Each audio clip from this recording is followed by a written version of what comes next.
Hi, this is my 2025 beauty wrap, yung mga most used products ko from last year. I will be featuring concealers for this video. Just a little bit of disclaimer, I really have oily skin. Have a lot of acne marks din and textures na nakikita nyo naman sa mga videos ko. Occasionally, nagkakaroon ako ng mga acne.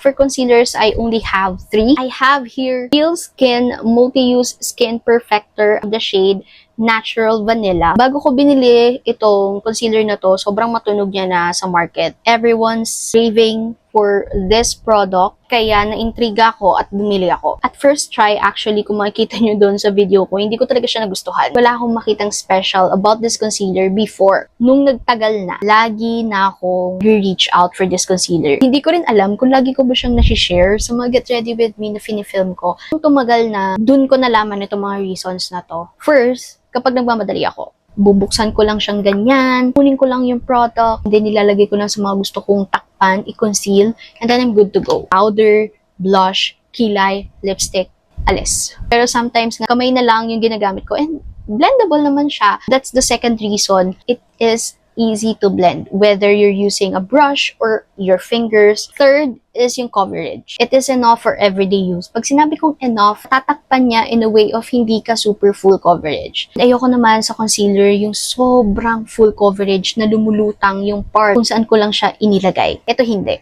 Nag-a-adhere siya with my skin, kaya confident ako na kahit siya lang yung ilagay ko, parang pag tinignan ako ng tao, parang sobrang flawless ko pa rin. I can say it is light to medium coverage. For those who have dry skin or dry patches, just a little heads up, you really have to be mindful when you're using this product. Tends to emphasize your textures. Next concealer, Dazzle Me Cover Me Serum Foundation Duo. This is the concealer, the same line doon sa favorite kong foundation then from Dazzle Me. I have the shade N02 Light Cream. What makes me amazed with this concealer, unique applicators niya. Because it has a normal doe foot applicator, but when you twist this tiny cup, you have a spatula-like applicator. Yung performance ng concealer na to is on top. I use this concealer na rin kasi as my corrector since yung shade niya medyo peachy pero sakto lang siya sa akin. This concealer has a medium coverage. Lahat ng gusto kong takpan, tatakpan niya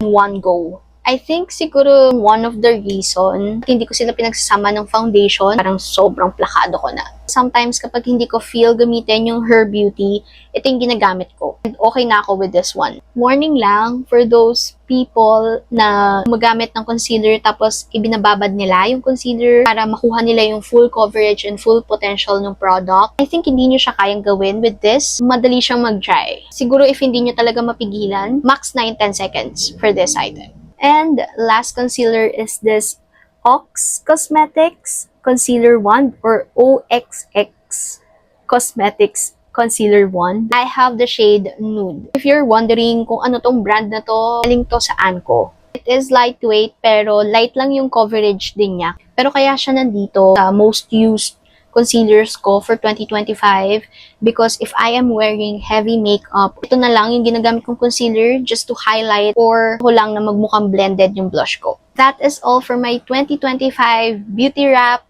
featuring concealers. Yun lang. See you on the next video naman for powders. Bye!